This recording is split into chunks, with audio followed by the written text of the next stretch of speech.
It's time to chill out and get ready for a mediocre Q&A live stream. If you're old enough, grab yourself your favorite adult beverage, and if you're not, stick with apple juice.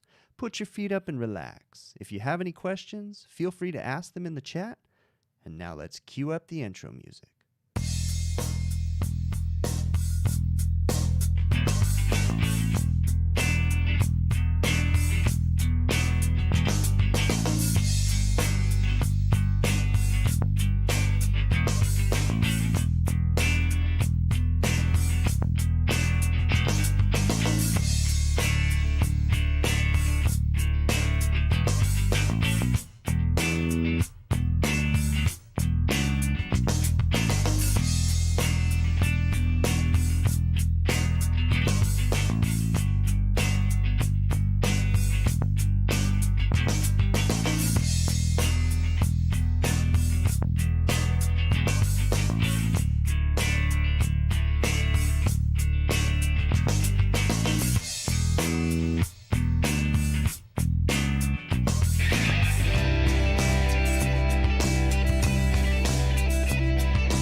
Yo, how are you guys doing this evening? Hopefully everyone is doing well. I'm doing pretty good over here.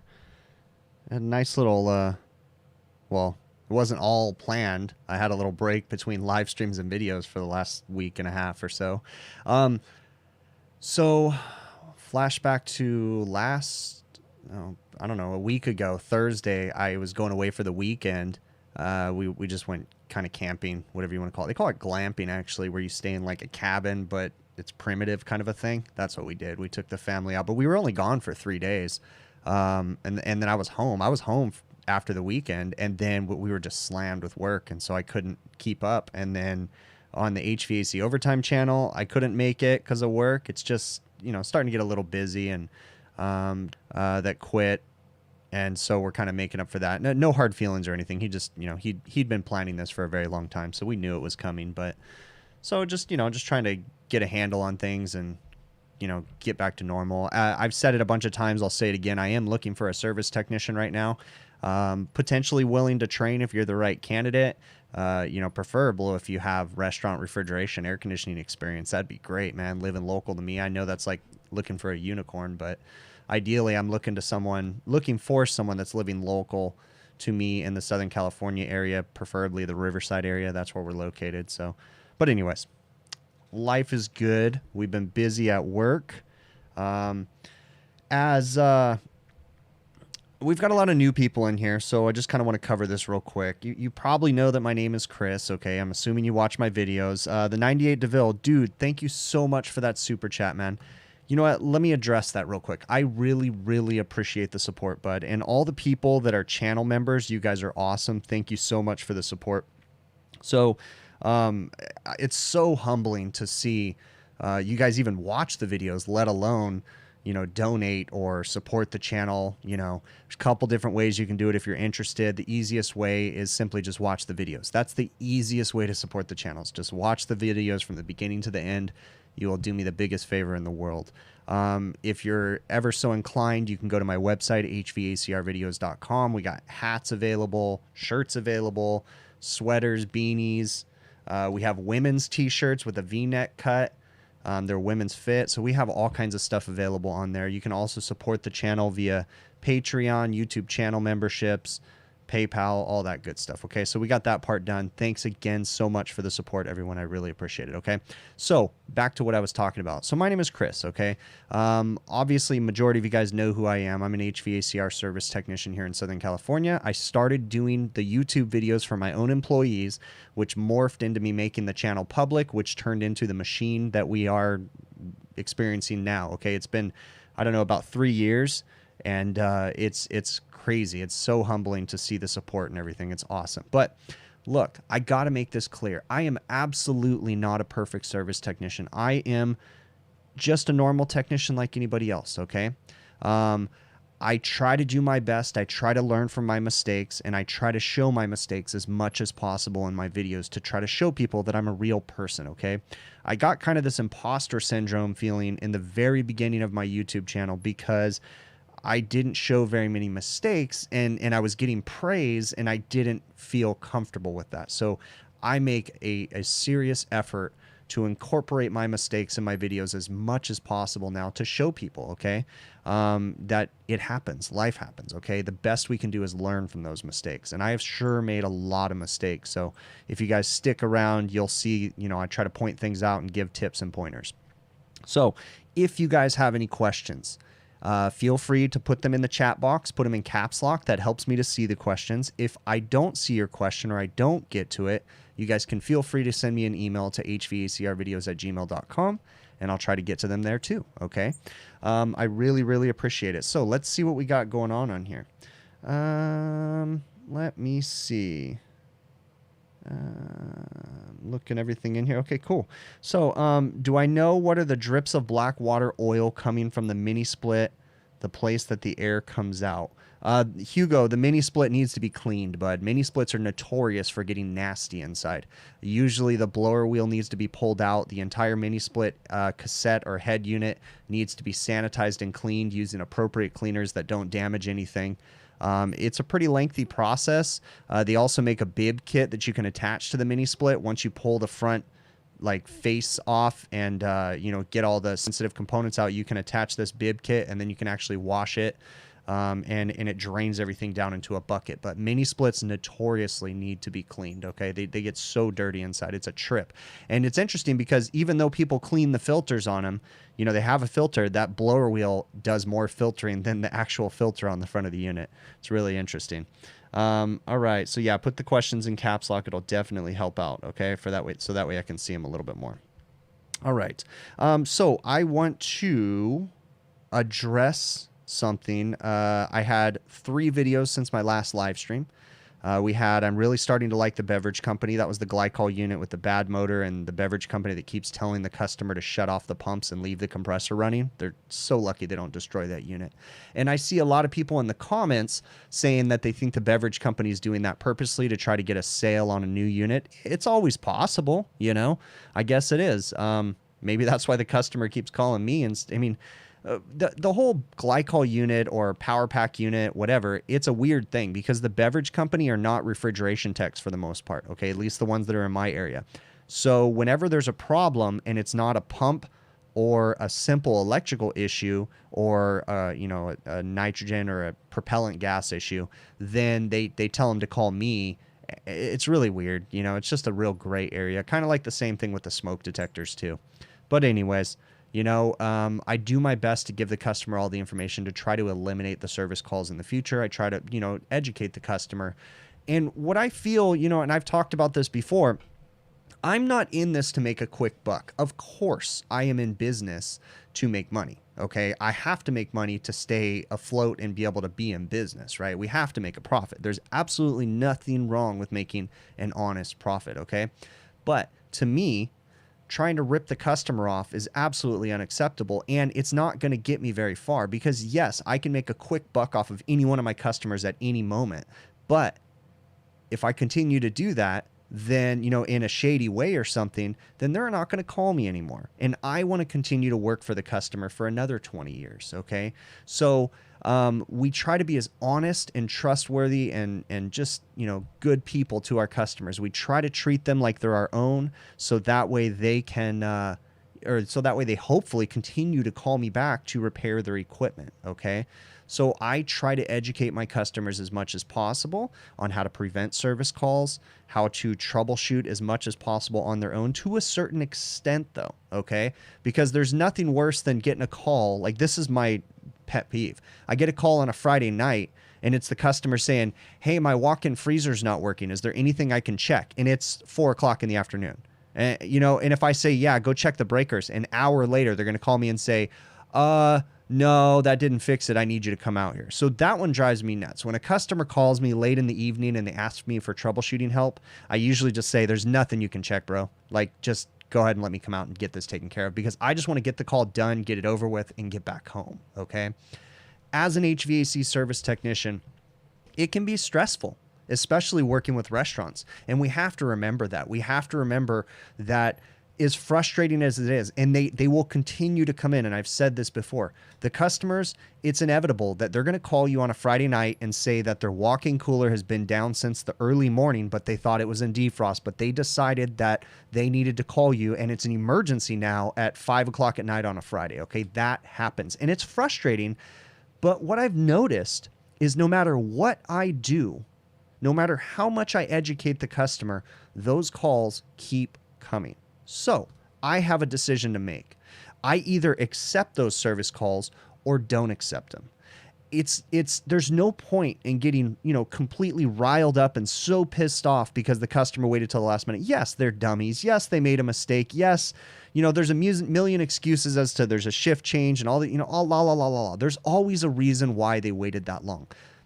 But inevitably, you're still going to be frustrated. So I just have to make a decision. Look, get over it and do the service call, or don't do the service call. It's as simple as that. Throwing a temper tantrum, that kind of stuff, I have to fight throwing a temper tantrum because I do have anger issues. But I mean, I don't, okay? I bite my tongue, be as polite as possible to the customer. Even though I'm frustrated, I put on a happy face, because guess what? I want them to keep calling me back. And those calls, they continue to come all the time, all the time, all the time, okay? So I can either be happy about it and make money, or I can move on, all right? I'm not perfect. That's the way that I deal with it, all right? So let me see what else we got going on in here. I'm looking at the chat right now. Looks like a lot of familiar faces in here.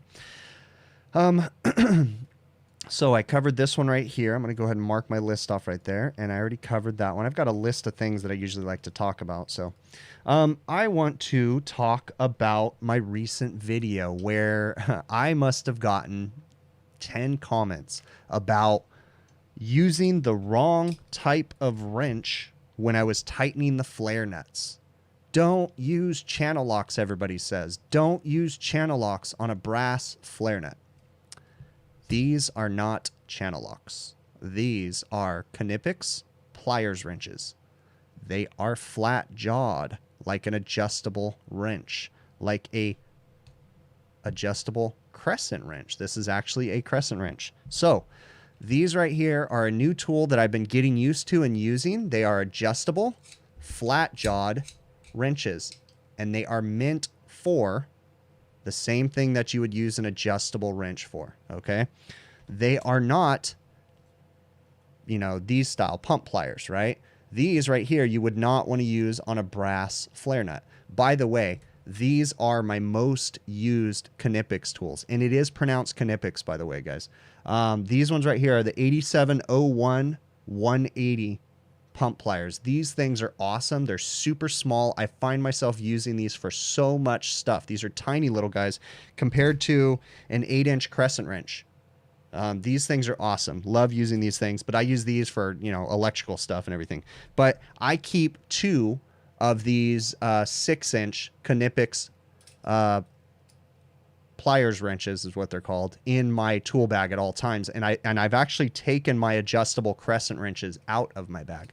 Now, what do I think of these? I am going to do a video on the HVACR Tools channel about these soon, okay?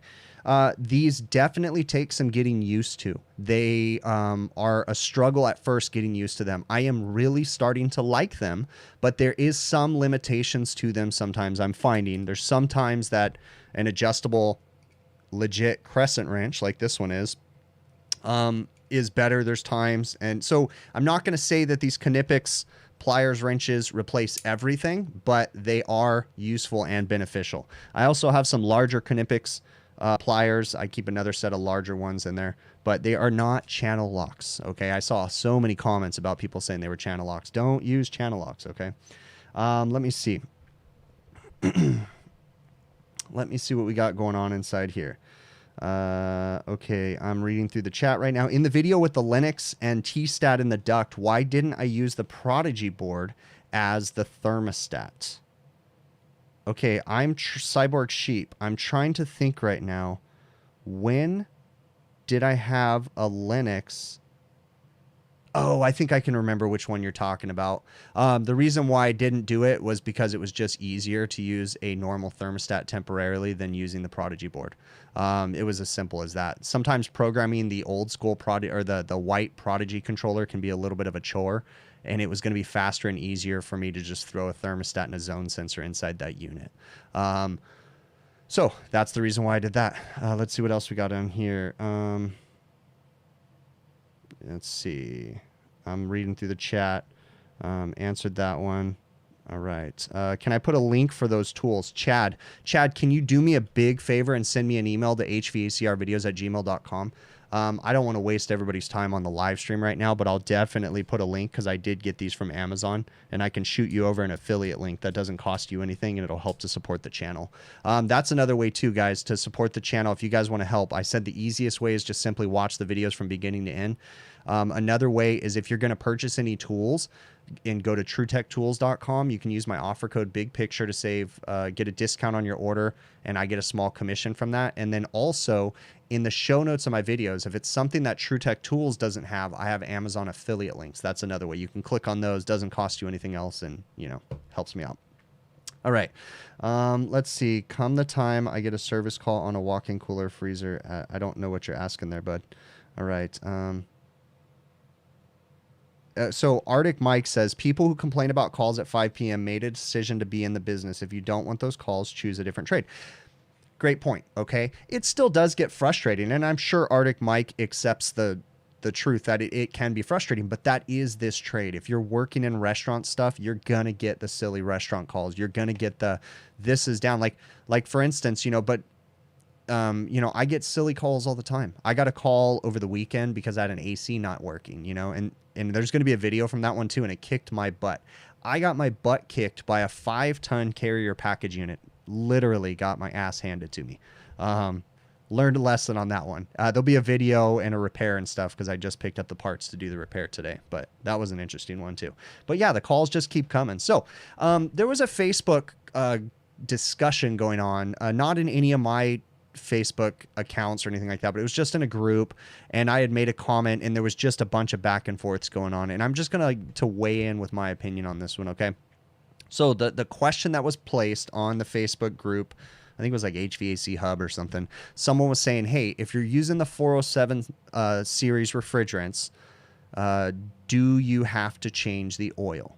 Okay, or can you just put the refrigerant in there? First off, let's talk about the term drop-in refrigerant, because there's a lot of misunderstanding about the term drop-in refrigerant, okay? The 407 series refrigerants are drop-in or replacement refrigerants, but drop-in does not mean what some people thinks it means, okay? You do not mix refrigerants, okay? None of the refrigerant manufacturers, at least none of the reputable refrigerant manufacturers out there, are telling people to mix the refrigerants, okay? None of the refrigerant manufacturers, Honeywell is not saying take our 407C and mix it with R22 and it'll work fine. Honeywell is not saying that.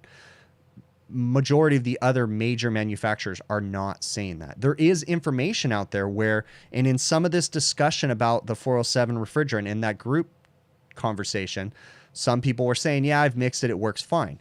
Yeah, I mixed it. The manufacturer said it's fine. Yeah, I mixed it. The supply house told me it's fine. Okay.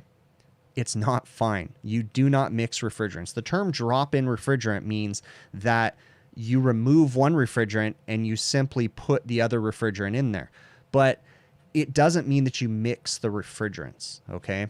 Now, and even the term drop-in refrigerant really doesn't make sense anymore because there's a lot of rules. Like, for instance, if you read Honeywell Refrigerants installation instructions for using a 407 series refrigerant, going from mineral oil to polyester oil, best practices are to replace all the Schraders and or rubber seals that you can get access to in the system, okay? And then do an oil change on the system, remove the mineral oil, put polyester oil in there, and then charge the system with the 407 series refrigerant, okay?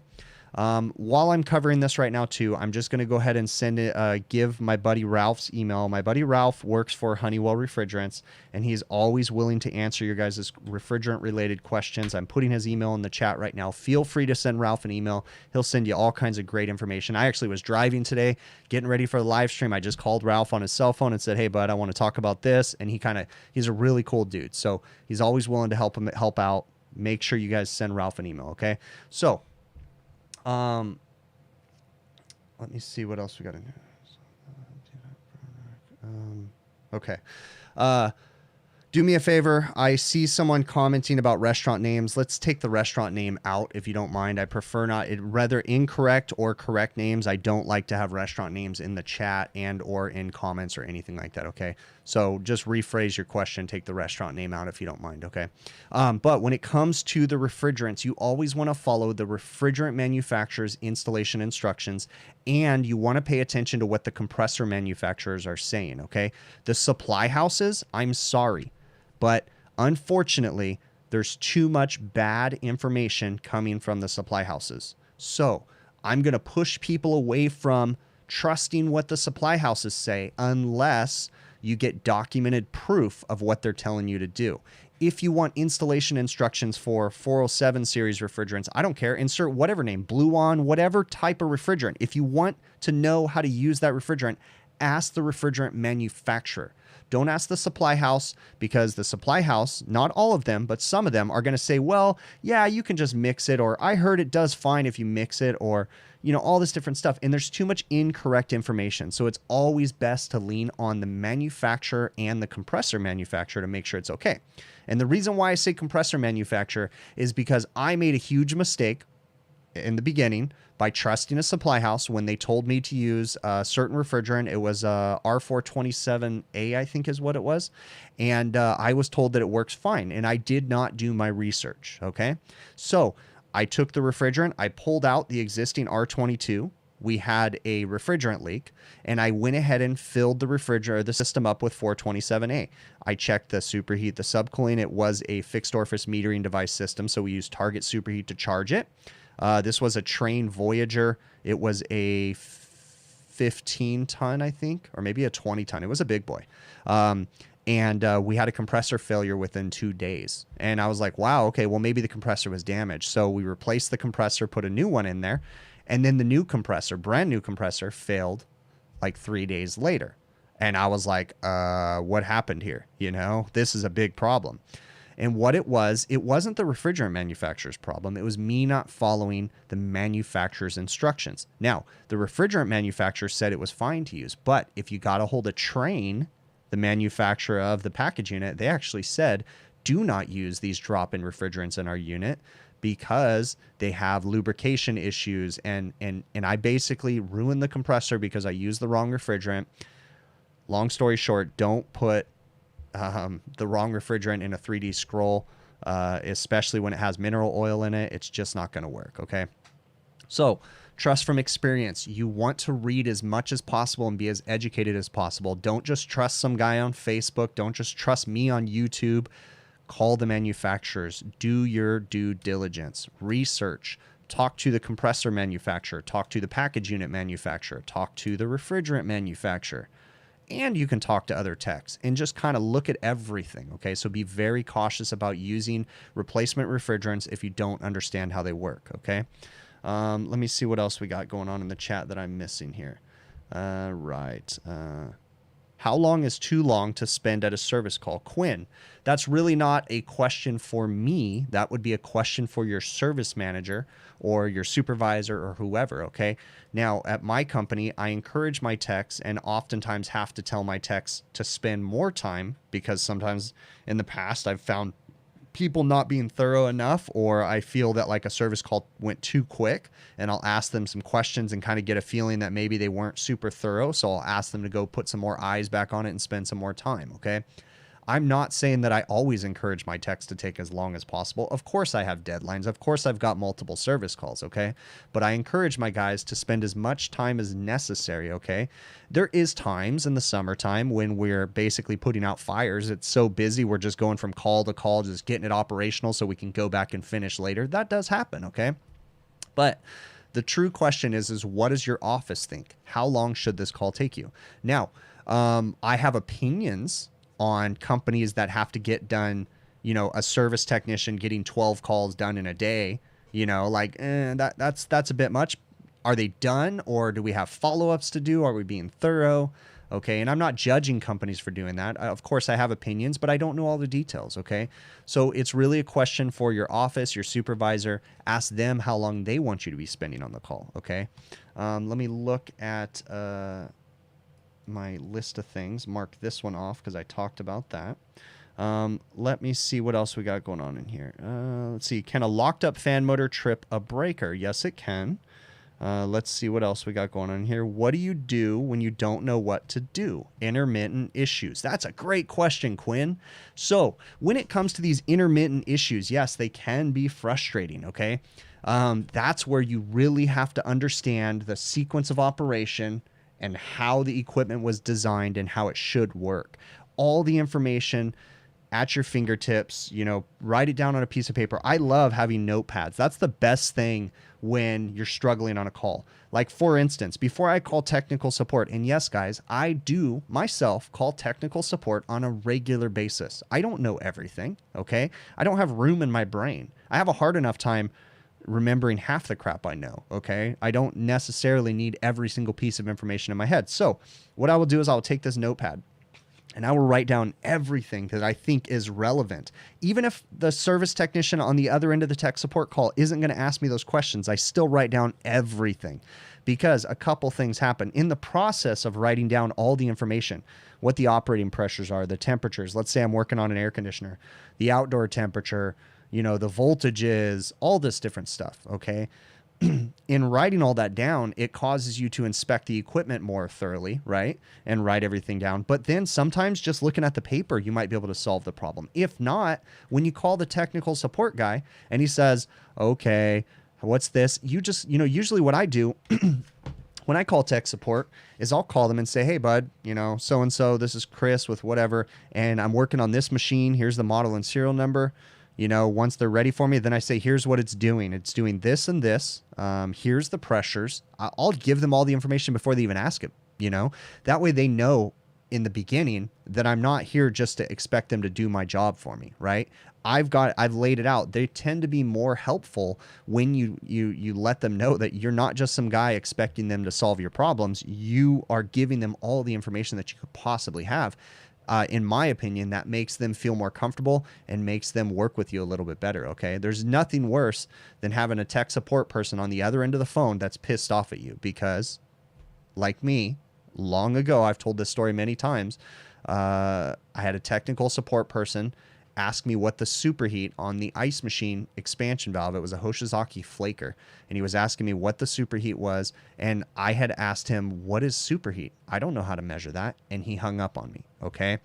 I can guarantee, or the next morning, I knew what superheat was. I spent that night researching and figuring everything out, but, you know, that was way in the beginning of my career, but I mean, just give them all the information they can have, you know, that they could possibly need. So that way you're prepared, okay? Be prepared, take everything down. But when it comes to intermittent issues, you need to understand the sequence of operation. That's when you need to step back and think about it. Watch the system operate. Don't just assume that you know, you're going to see it turn in and immediately do whatever it's doing. You sometimes have to watch it for a half hour, 45 minutes to an hour, something like that. Who knows, okay? And just monitor the equipment. Put it through the paces. Start thinking, what could possibly be wrong? I had a service technician who recently changed a compressor, okay? Compressors typically don't go bad, they die, they're murdered, right?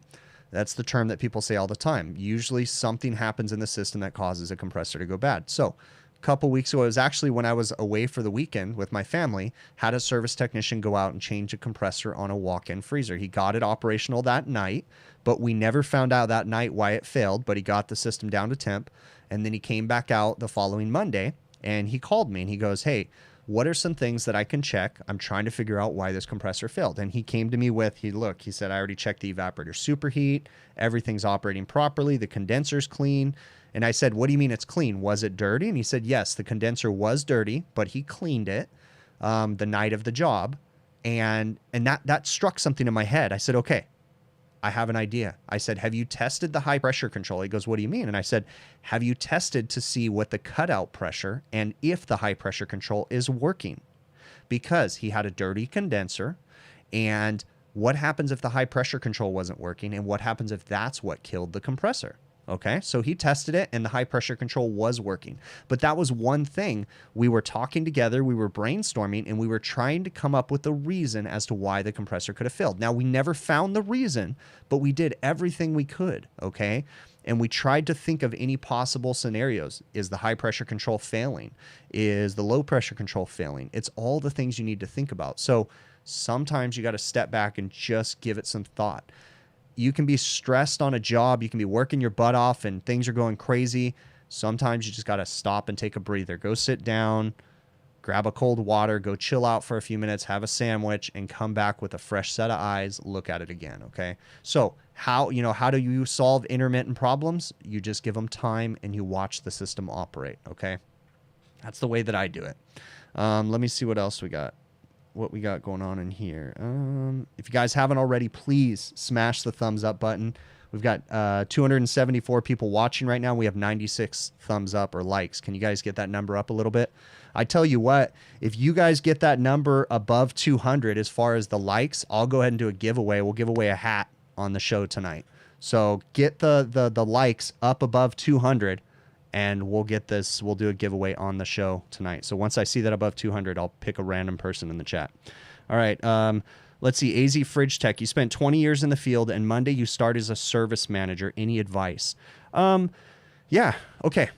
As a service manager, remember as a service technician, I'm sure you've thought of this, but I'm just going to say it. As a service technician, remember what pissed you off about your supervisor or your service manager throughout the 20 years you've been in the trade. Remember all the things that pissed you off. Maybe it was because you felt like, he wasn't being nice to you or whatever it is. Just remember that stuff. Now, I'm not necessarily saying that your service manager was wrong for doing whatever pissed you off, but just reflect on those things that that particular person did to you to make you upset and think, was it you that was a problem? Was it him that was a problem? Maybe there was some misinformation. It's just simple things like that. Remember that don't do your service technicians' jobs for them. And what I mean by that is when they call you for help, lead them to the answer. Don't give them the answer. Okay? There's a time and place to give them the answer, but as much as possible, you want to lead them to the answer because in hopes that they're going to learn how to solve the problem the next time. If they call you and say, this thing's doing this, and you say, change this valve, okay, and they change it and it works, what did they learn from that other than maybe change that valve next time? I mean, try to explain to them, and this may seem normal and simple to you, but I mean, those are simple things that could help the next guy. Remember when things are crazy, remember how busy you guys are. As a service manager, it'll be interesting. I don't know if you're going to be in the field anymore, if you're going to be in an office position service manager, because a couple different types. Just remember how crazy it is out in the field when it's 120 degrees outside. You're in Arizona, so you know what I'm talking about. Remember how crazy it is and how hard it is to get your head around things and do a compressor change out when it's 120 degrees outside. So remember that when you're calling your service tech saying, how come you're not moving fast enough, Again, not saying the service tech should, is the problem here or not, but I'm just saying, just remember that. And remember, everybody's human, okay? Everybody's different. Something that I have to cope with all the time when I deal with my technicians and my employees is that they're never going to be me. They're never going to be as eager, as interested, as hungry as I am and or as I ever will be, okay? Because I'm my own person and everybody's different, okay?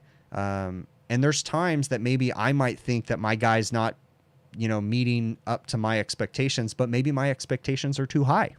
You know, I try to reflect on things like that too. So let me see what else we got going on in here. What am I missing? What did I miss? I saw something in here. I'm looking through the chat right now to see what I'm missing. Was there a short that blew fuses, then tripped the breaker? I can't think of that right now, but I don't know. What's the funniest thing that happened during a call? Goofy question, you know. I mean, I've had uncomfortable moments, you know, early in my career. I remember there was a waitress that would always talk to me when I would go to the restaurants and stuff. And then, like, it was the most awkward thing in the world because I wasn't a very socially confident person in general, especially when I was younger. And so she would leave me notes in my tool bucket, right? But she wouldn't show me she was leaving me the notes. Like, these notes would just pop up in my bucket.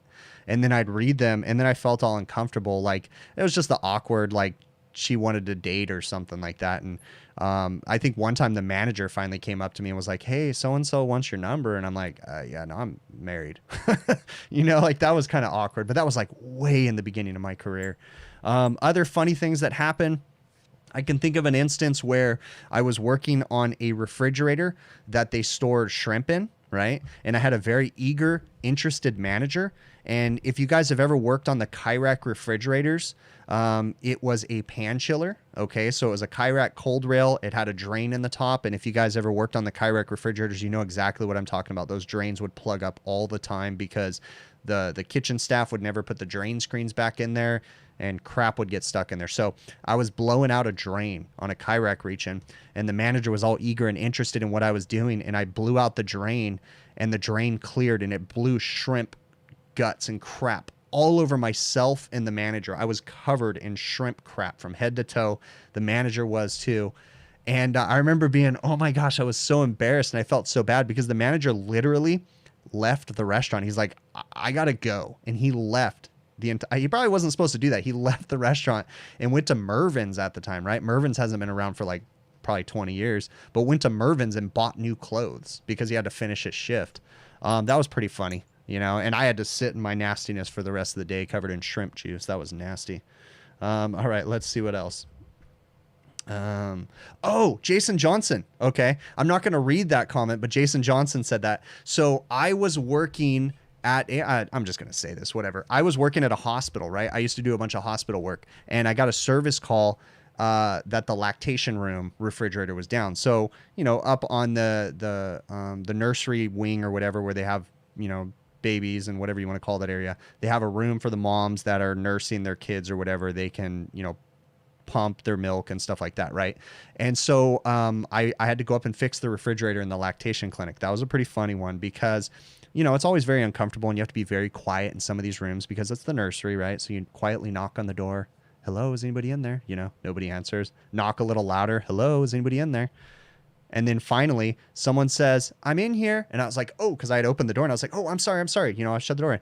And she stands up, pops out. She was a big lady. She pops out and she goes, oh, honey. She looked at how old I was. She goes, if you haven't seen boobies by this time, she goes, there's something wrong with you. You can come in here. And I was like, no, ma'am. No. You finish what you're doing. I'm going to wait for you.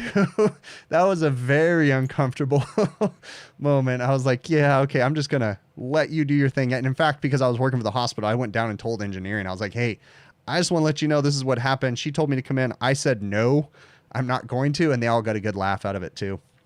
There's another funny story, and I've told this one before, that I had a service technician. It was like his first week of working for me. This one was hilarious because we were working on a morgue cooler, and we had to change multiple evaporator fan motors in the morgue cooler. So I had handed my new apprentice the motors, and I said, jump in there, climb in the morgue cooler, and go ahead and get these fan motors changed out. So he changed them. That night at 2 a.m, I got an emergency service call from the hospital saying the morgue cooler unit smells like it's on fire and the temperature is going up.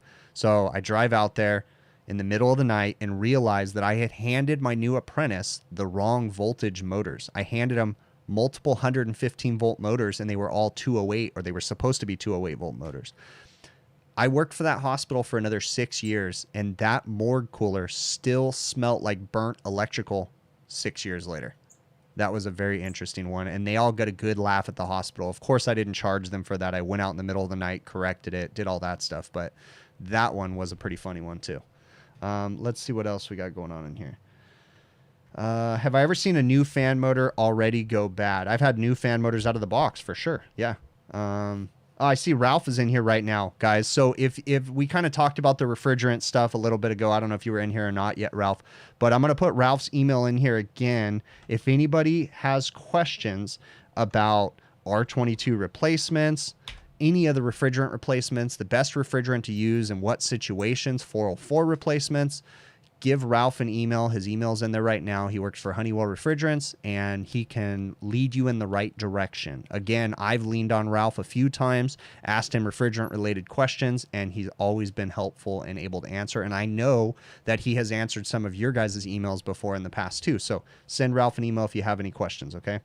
Let me see what else we got going on in here that I missed. I already answered that one. Have I already answered that one? All right. Ever had a compressor bad out of the box? That's an interesting one too. So I've had a compressor fail out of the box. Yes, but it actually didn't fail, and it was my mistake. Okay. There was nothing wrong with it.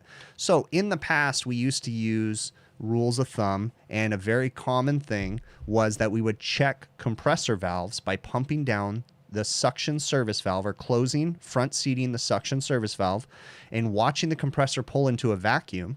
As long as it's not a scroll, it had to be a hermetic compressor. You'd watch it pull into a vacuum, and then you would test the suction reed valve to see if the valves in the compressor were still good. So essentially, you'd run it into a vacuum, you'd turn the compressor off, and if that vacuum held, then the theory was the compressor was still okay. Now, this came from the days of semi-hermetic compressors, because that was often a way to check the valves on a semi-hermetic compressor, was to front seat the suction service valve, let it pull into a vacuum, and move on, okay?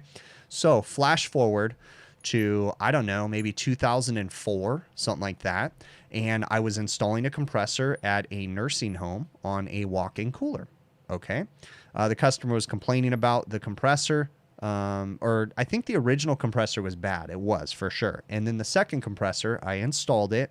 And then just out of curiosity, I wanted to check the suction valve on the brand new compressor. So I front seated the suction service valve, watched it run, but it wouldn't pull into a vacuum. It would just pull down to about, I don't know, 10, 15 PSI, and then just hover and not do anything. When I shut it off, it wouldn't rise, but it would just sit there at 10 PSI. So using the old school mentality, that compressor's bad. I changed it, put in a brand new compressor.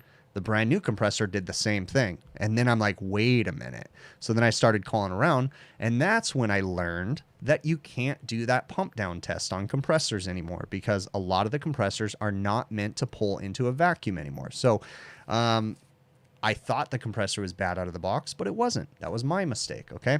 HVACR Wiz, thank you so very much for that super chat, bud. That is awesome. Thanks so much for the support. Really awesome, okay? When and will economizers become standard in the residential sector of the trade? Temporal engineering, it is slowly becoming a standard. Now, you know, it's hard to phase out stuff in the residential side, okay? A lot of the standards here in Southern California, the residential side, they need to have fresh air in the buildings. Of course, an economizer would be the best bet, but right now they get away with it by just putting fresh air fans on a timer, and then the customer or the homeowner is responsible for pushing the timer multiple times a day to do air exchanges. I think and hope that fresh air becomes more available in homes, but I just don't know. You know, it's hard to implement that new stuff into the homes. It's hard to get the builders to start doing it. You know, here in California, they really kind of take matters into their own hands. The government gets involved. We're not going to get too much into that, but I really don't believe in the whole government getting involved thing, but that's a whole nother thing. But I have always wanted to do a legit economizer at my own home, and one of these days I will, whenever I change my unit. I've just been babying my unit forever because I just don't want to deal with it, so... Let me see what else. We are at 205. Want one of those hats. Hey, thank you for letting me know. All right. So what we're going to do, hang on just one second. Let me pull something up right now. Let me pull up my moderator bot, and I'm going to have it pick up a thing. So let me pull this guy up. All right, here's what I want you guys to do. I'm going to give away a hat because we got above 205 likes on the live stream, okay? So start chatting away right now. I have a timer bot, and it's going to go ahead and pick a name here in just a minute. So start chatting, and I'll pick a name, and I will do that. Ralph, send me an email. I got you covered, bud. All right, keep chatting right now, guys. Let's do it. Need some more people chatting. Get it going, and I will pick a random person, and we will knock this out. So keep going, keep going. There we go. Now it's moving. Right, we got 291 people watching right now. So if you guys chat right now, I'm going to pick one of you guys, and I'll send you guys a hat. So let's keep going. I'm going to go ahead and pick the name right now. Here it comes. Boom. Hey, John McMaster. It's you, bud. John McMaster. Send me an email to hvacrvideos@gmail.com, and I'll get you a hat shipped out. You just need to tell me if you want a small, medium hat or a large, extra large hat. You guys can stop chatting now. Yeah, there you go. All right. I tell you what. I'll pick one more, okay? So you guys are good. I'm just going to go ahead and pick it right now. So let me write down John McMaster's name.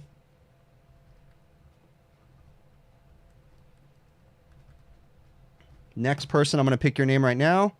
Boom. Tyler HVACR Tech. You are the next person. Send me an email, Tyler HVACR Tech. Send me an email to hvacrvideos@gmail.com, okay? So Tyler and John, you guys each want a hat. I'll get them sent out, okay? But send me that email, hvacrvideos@gmail.com. That's all we're going to do for today on the hats, okay? I'm going to go ahead and close that one out. But cool. All right, let me see what else we got going on in here. All right, stop chatting now. So George had asked me, he sent me I think he sent me an email, and he had asked me about what the condenser TD should be on a Delfield freezer, and how do you figure out what the TD should be? And what he's asking me, by knowing what the condenser TD, it will give you an idea what your refrigerant pressure should be when the box is down to temperature. So we have some rules of thumb. In the old school systems, we'd say 30-degree TD. So condensing temperature over ambient, right? So if your ambient temperature in the kitchen was 80 degrees, then your condensing temperature in the old school mentality should have been 30 degrees over the ambient temperature in the building. That is not the case anymore. You can't necessarily use those rules of thumb. They can get you in the ballpark. Now, as far as working on a Delfield freezer, how do you figure out what the TD is? I've gone down this path, and it's rather difficult to do because Delfield service technicians do not know what the TD should be. But there's a way to figure it out. So a lot of these refrigerator manufacturers, when you call them, they're going to say, this is what your pressure should be at this box temperature and this ambient, okay? You can kind of backwards figure out what the TD should be. So if you call Delfield and you say, hey, what should my pressures be with an 80-degree kitchen and a down to temperature box? And they'll say your suction pressure should be this and your discharge pressure should be this. Well, with that knowing, they have told you what the TD is because you could backwards figure it out. If they tell you at 80 degrees, your discharge pressure should be this, just convert it to temperature using your PT chart, and that will give you your recommended TD, okay? So you can kind of do a backwards way, but you're not going to figure that out. Philip, thank you so very much for that super chat, bud. I really appreciate it. That is awesome, man. Let me see what else we got in here. All right. I'm going to answer that question. I already answered that one.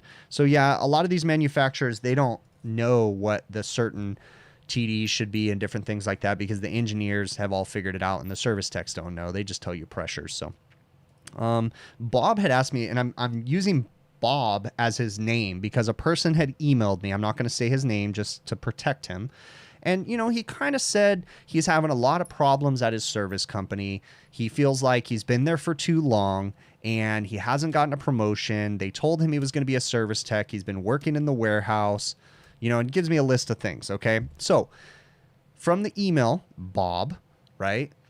It sounds like you're being honest, and it sounds like you truly are not being given an opportunity. But as a person, the way that I reflect on things is I always try to think about things from the other perspective. So if I feel like I'm being wronged by someone, right, I try to put myself in their shoes. Okay. Is there a reason why they're not promoting me? Is there a reason why they promised me to be a service technician? I went in the field for 2 months and then they put me in the warehouse and they haven't put me back on service tech again. Is there a reason? And this is the question Bob was asking me.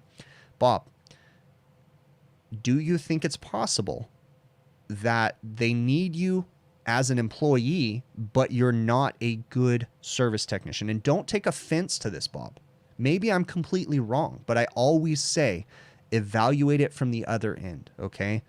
As a business owner, maybe, I'm thinking about this, maybe they see potential because you're a good employee and you're trustworthy and you're honest, but you're just not service technician material. Maybe I'm wrong in that, okay? But I'm just saying you always want to evaluate it. Now, if you know in your heart that you are a service technician and you have full potential and they're just treating you wrong and all this stuff, then bud, it is time to move on, okay? But remember, you always want to reflect and try to think about why they're not promoting you, okay?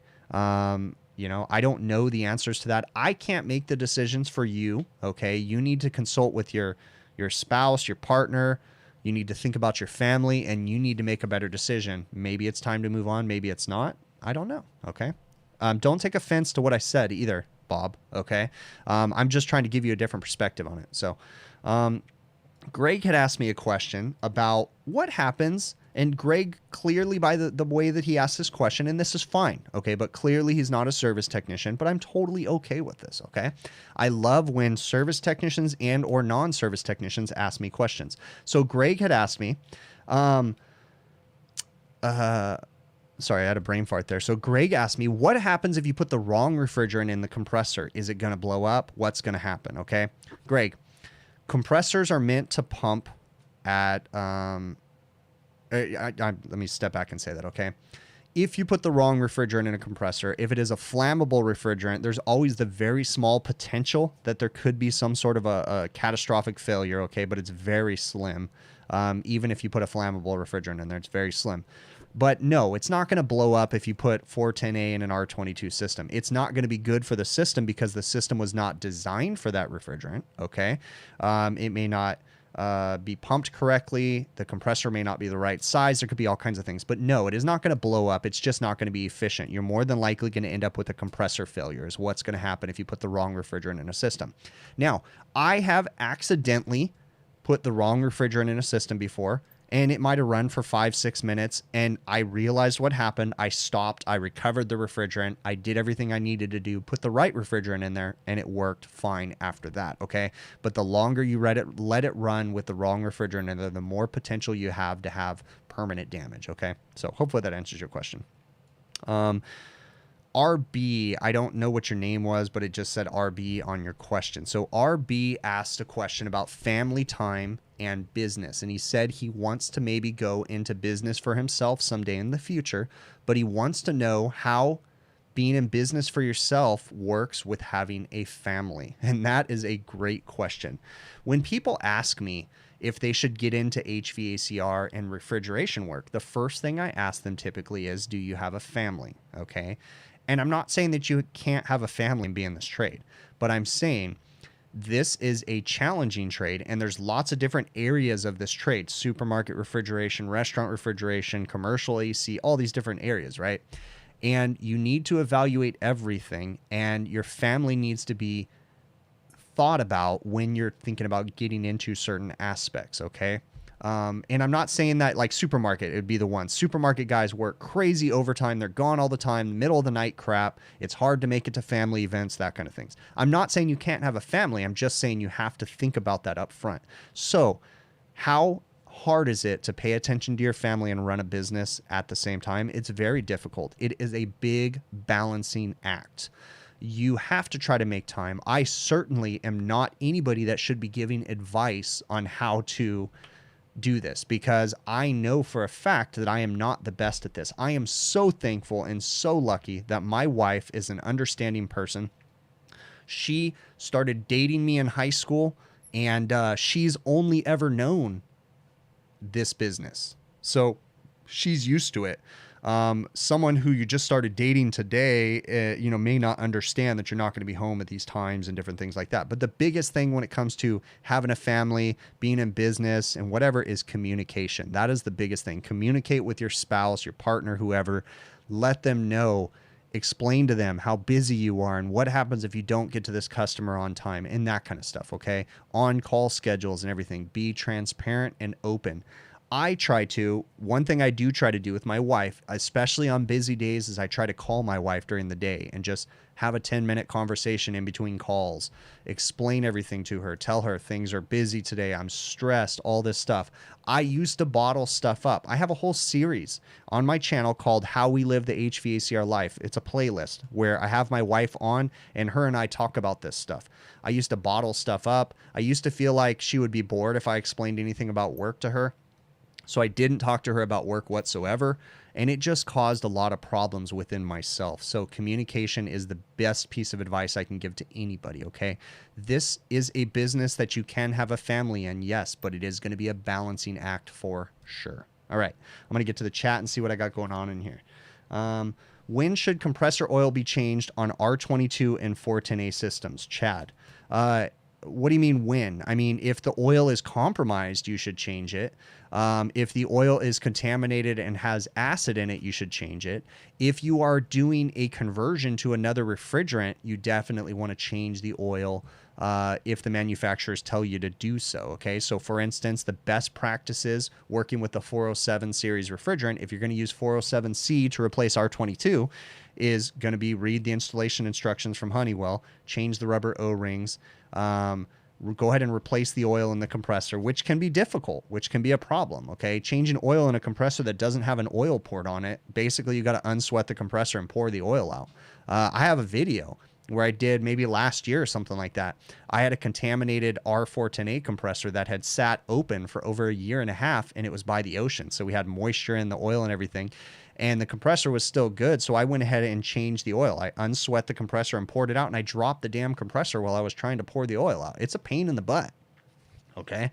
But yeah, so hopefully that answered your question there, Chad. All right. So it says you're going to change a walk-in condenser. It was a metering by cap tube. The new condenser comes with a receiver. Should I remove it out? Leave the receiver in, put an expansion valve in the new coil.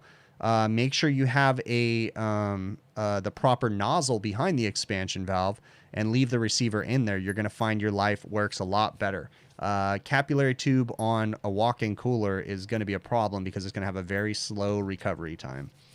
HVACR is hard on the family. You work long hours all the time. Raul, yes, that is absolutely correct. You do. So communication is key. I don't get to go on vacations very much. I went away for 2 days a week ago, and that's the only vacation I've gone on in the longest time. I want to take more time off, but as a business owner, I can't. It's frustrating, All right, let's see what else we got going on here. Let me see. I already answered that question. Follow up on the last video. Reply to be addressed on live chat. Leak checking low system pressure versus filling system and leak check. Joe Harry. Let me see. Follow up on last video. Reply to be addressed on live chat. I probably sent you an email saying that. Let me look on my list of things to talk about right here. I think, Joe, I'm trying to remember which one I have in here, but I'm going to go ahead and cover a couple things that I have on my list, and I think that's going to cover what you're asking me about. Oftentimes what happens is I end up emailing people that ask me questions and say I'm going to cover it on the live stream. So that's what he's talking about right now. All right. I'm just going to go down my list and I'll get to that question. So Ethan had asked me if it was feasible, because he noticed that when I change filters on package units all the time, that there's a seam in between the filters where the dirt gets through. So he was saying, hey, what about putting tape on the filters? And yeah, Ethan, that is something you can do. It's just time consuming. And to be honest with you, most of the time I don't do it because it's just not what I think about doing. But yeah, if you wanted to be perfect, putting some tape across the filter to try to prevent anything from getting through it, that would be a smart decision. It can just be time consuming and difficult depending on the type of air conditioner, and can be a problem. You guys got to admit that technology is awesome. I'm about to adjust my thermostat right now. Well, I was going to adjust it, but it's not working. Technology sucks, I guess. I was going to adjust my thermostat from my phone, but for some reason it's not working. So I was going to say technology is awesome, but no, it does suck because it won't work. All right. I already talked about that one. I'm going to get to this right here. So why did I pump down the receiver in my recent video to check the refrigerant charge? Okay, I've talked about this probably a bunch of times, okay? So the unit in my recent video, the walk-in cooler, or yeah, the beer walk-in, had a head pressure control valve that floods the condenser in the cold season or outdoor ambient when it's cold outside. It floods the condenser to maintain head pressure to help to keep a pressure differential for the expansion valve to work right? I've talked about that a million times. That type of a valve requires extra refrigerant to be in the system for it to work properly. We call that the flooded charge and or the winter charge, okay? It's not gas that you put in the winter and take out in the summer. If the system's designed properly, if the receiver's big enough, that refrigerant just sits in there at all times waiting for that head pressure control valve to flood, okay? So because it takes a certain amount of refrigerant, there's a couple different methods to determine how much refrigerant the system takes. But when you have a system that is operating and working, it can be difficult to calculate the internal volume of the condenser and find out how much refrigerant's missing. So the easiest way that I find is to put the maximum amount of refrigerant in the system.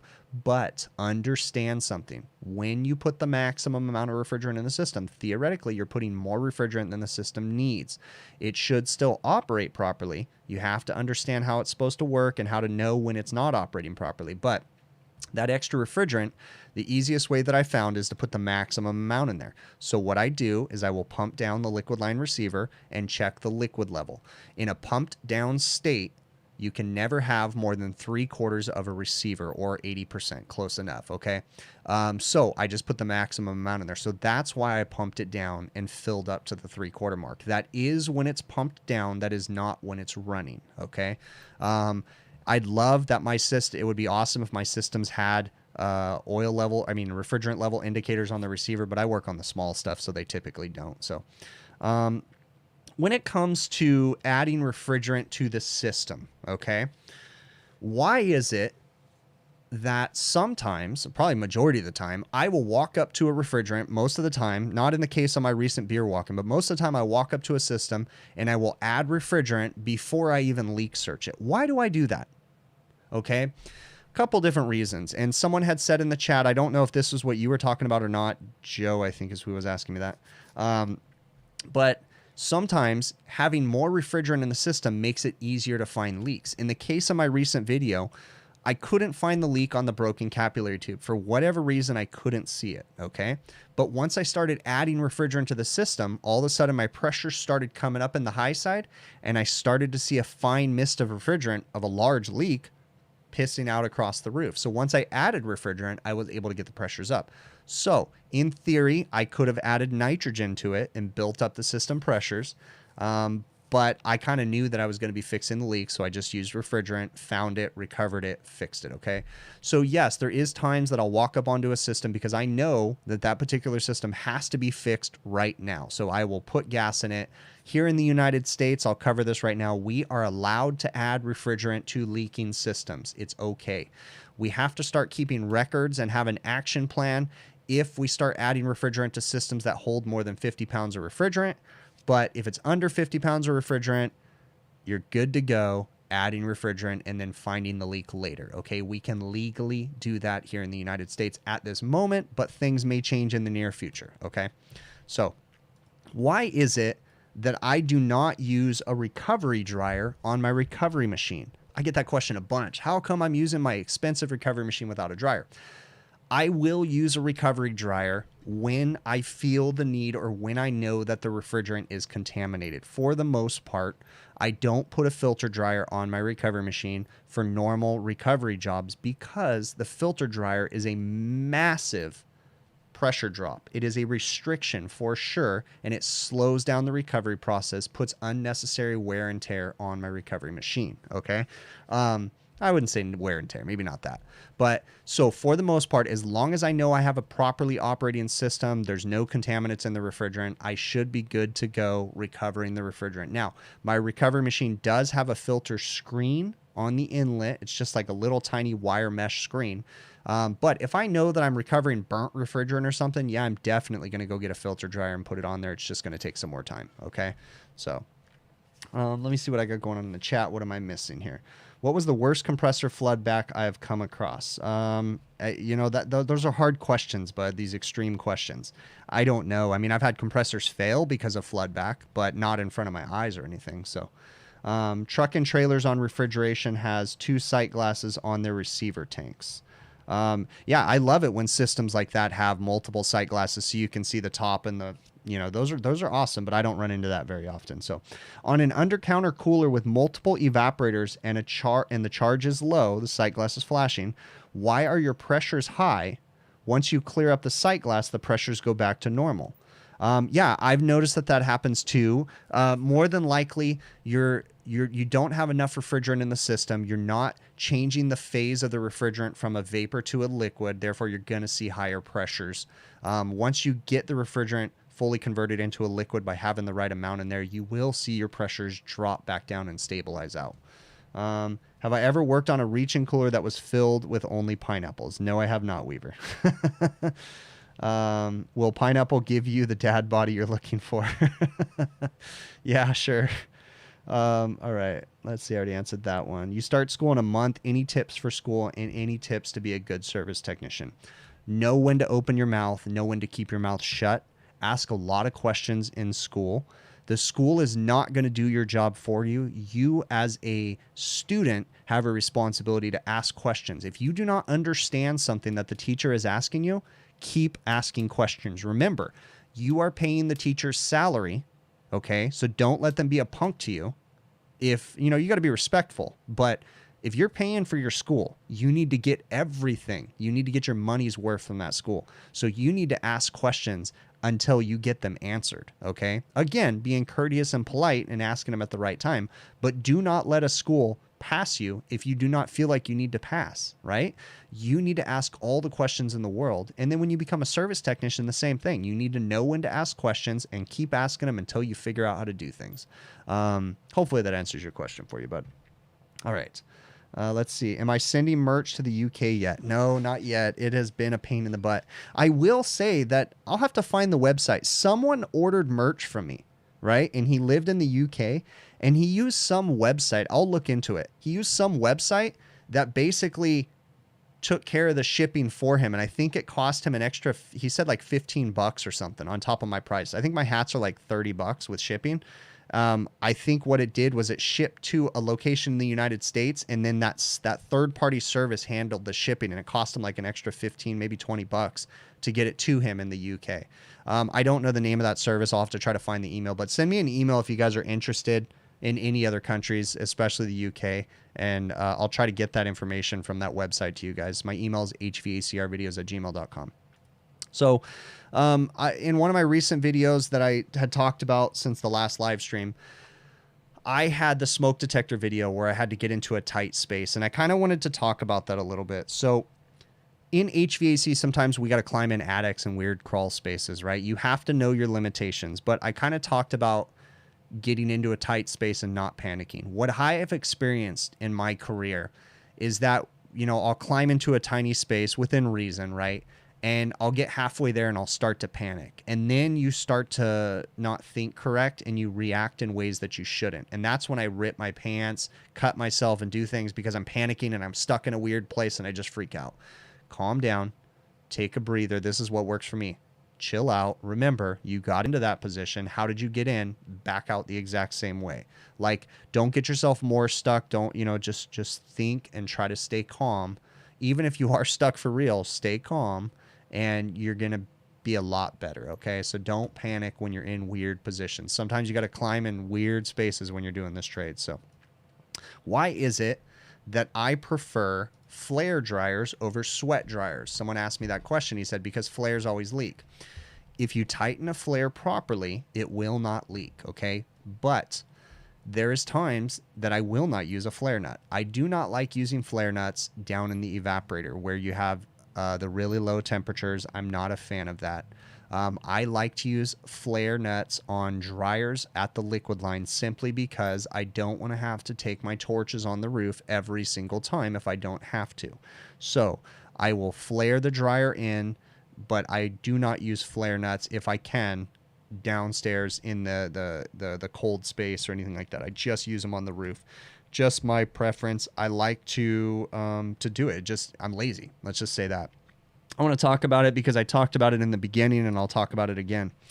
I used these Knipex pliers wrench to tighten up a flare nut, and I got a bunch of feedback of people telling me not to use channel locks when you're tightening brass fittings or whatever. These are not channel locks. These are flat-jawed Knipex pliers wrenches. Here is an adjustable wrench. They are the same thing, but they open up and go big, go small. They have a flat jaw. They are awesome. So these are the Knipex pliers wrench. I keep 2 of these 6-inch Knipex pliers wrenches in my tool bag at all times, and they are awesome. But you notice they have a flat jaw. Here is a pump plier. This one right here does not have the flat jaw. I use this for all kinds of other things. This is my favorite one I said earlier. This is a tiny 6-inch one. All right, so these are not channel locks. They are okay to use on brass flare nuts. I've taken my adjustable crescent wrenches and put them in my van. I didn't get rid of them, but I just put them in my van because I have been using these for just about everything. And it takes a little getting used to, but I do like these now that I've gotten used to them. So, all right, let's get to the chat and see what I'm missing in here. What was the worst compressor? I already answered that, dude. I don't have a worst compressor flood black.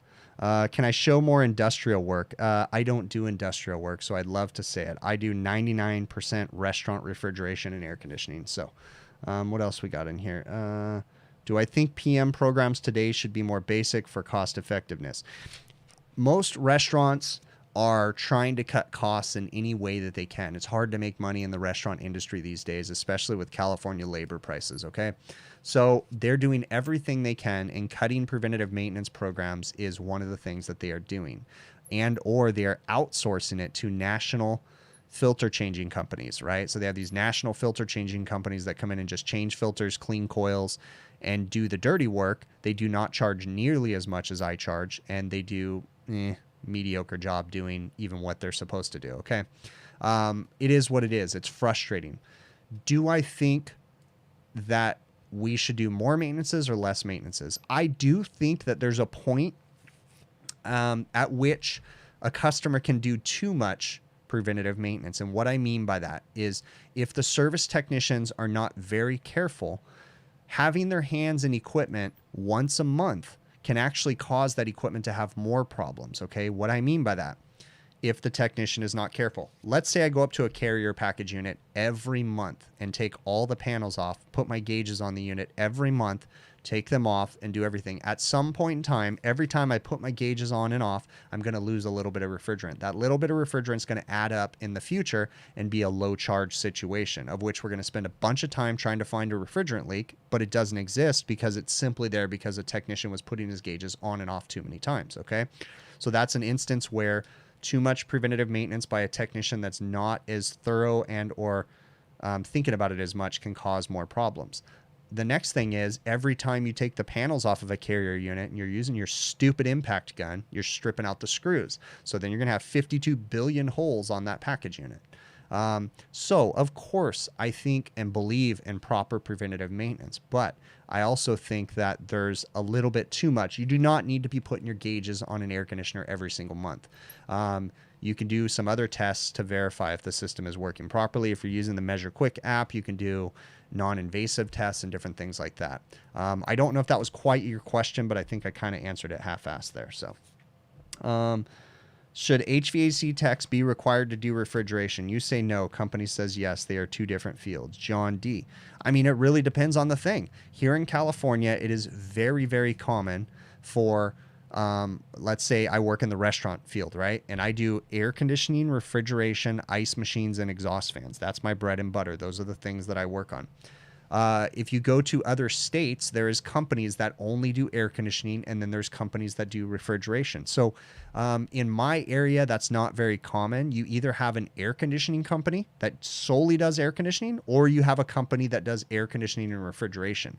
But you're typically not going to see that in the restaurants. Okay, the restaurants are going to go for a one-stop shop in my area. But then again, I don't do hot side work, and I know there's other companies that do hot side work too. I don't. I just do refrigeration and air conditioning. So, all right. Did I get a vaccine yet? No. M12 impacts with trigger discipline does little wrong. Good point, Big Nate. So I joke around about throwing away your impact, okay? I do use an impact every single day, but I know how to feather the trigger. And yes, I have the fancy M12 impact with the screw setting. I still find that the screw setting strips out the screws. I just keep mine on the high setting all the time, and I feather the trigger. I know you don't ever want to hear your impact click, not even once when you're putting in a screw, unless it's really not being driven in there. But I mean, you shouldn't be spinning the screw on that panel. It really just needs to go in and get tight. So yeah, but all right. Have I tried electrical meter Fluke with a Measure Quick yet? Sean S. No, there is no Fluke meter that works with Measure Quick unless you manually input the information in there. Is my stream dying right now? That's weird. It says no data. I don't know. I don't know what that's about. All right. High temp, medium temp, low temp, ultra low temp. All right. I'm going to get to... If you guys got more questions, put them in caps lock, okay? If the business gets you high... I don't know what that means. Is all heat transferred? That's all we do. It is. Yeah, we do move heat from one place to another. That is our job, whether it be refrigeration or air conditioning. Let's see what else we got in here. Why don't I do gas stations and liquor stores? I mean, I just haven't gotten involved in that, you know? I'm not a fan of doing a lot of mom and pop work. I like doing the chain restaurant and chain, you know, I'd love to get into like gas station chains and stuff like that, but it gets kind of competitive with the, you know, these bidding processes and things that they do. And it's kind of frustrating. So I just kind of keep my nose out of it. All right. Yeah, I'll scream really loud if I need you there, Bill. Hey, Dallas, how you doing, bud? Haven't seen you. Dizzy Dallas is in here. Haven't seen you in a while. There was an update in Fluke works now. Sean S? What? I don't think Fluke works on the Measure Quick. I think you're thinking of the Field Piece. Field Piece works on Measure Quick now. Not Fluke. Not that I know of, unless something happens there. Can I show my audio setup for streaming? VRR Yawn 6. Send me an email to hvacrvideos@gmail.com. I think I have a video I can send you a link to that shows my streaming setup. How is the industry picking up back after COVID? Well, the restaurant industry here in Southern California is slowly getting back to normal, or the new normal, but it's still slow. The restaurants are just starting to start their preventative maintenance programs again. They're starting to do some repair work, but the list of broken things is insane, man. We've got pages and pages of problems at my restaurants, and it's going to take some time to get through all that stuff. Let's see. If you send my resume, can you do a ride along, Steven? You can send me a resume for sure, bud. Let's talk. Would I consider working on air-cooled chillers? I don't know really much about chillers, so I don't really know a whole lot that I should do. Let me see what else we got in here. What is de-superheat and what is its purpose and how do you measure it? Will Justice. All right, I am not the best person to be answering that question, okay? So essentially, I'm not even going to go there because I have an idea of why we're going to use a de-superheating expansion valve and stuff, and it's typically going to be on a hot gas bypass system. You're going to see it on parallel rack systems where you have multiple compressors and you don't want to shut one off. But I'm not going to really go too much further into that one because I'm not super comfortable explaining that, okay? Have they made the new PT charts that have 448A and R290 and all other refrigerants? Miguel, yeah, for sure, bud. You've got multiple PT charts out there. Each manufacturer has their PT charts. You can download. Honeywell has a PT chart app. Danfoss has one. Sporlan has one. Multiple manufacturers have PT chart apps, and same with R290. There's PT charts. I don't know if the supply houses are carrying the pocket ones with all that stuff on it, but yeah, you can definitely find it all. All right. Well, guys, this is about it. I need to go eat dinner. I really, really appreciate you guys making it in here. The people that won the hats, Tyler and John McMaster, make sure you guys send me emails to hvacrvideos@gmail.com, and we'll definitely get those out to you guys. I really, really appreciate it. Yeah, what's my view on the wireless thermostats, Rito? Yeah, I'm not a fan of wireless thermostats. I mean, I'm sure they work, but in the restaurant stuff that I do, there's a lot of interference, and that can be problematic. Like Honeywell has their Red Link system, and I've used it in restaurants before, and it's worked, but I don't know. I haven't used it enough to really pass too much judgment on it, though. So hopefully I answered all your guys' questions. If I didn't, feel free to send me an email to hvacrvideos@gmail.com. I will try and answer them there if I didn't get to them. I really, really appreciate all the support. You guys are awesome. Please check out my website, hvacrvideos.com. Look at the hats and merch and stuff if you guys are interested. Remember, if you guys are purchasing any tools, check out TrueTechTools.com. Use my offer code BIGPICTURE to save get a discount on your order. The reason why I say you get a discount is because they're in the process of changing their thing. So I don't want to promise everybody 8% anymore, but right now it's still technically 8%. You get a discount. So, but yeah, really, really appreciate you guys, and we're going to transition out. We'll catch you on the next one, okay?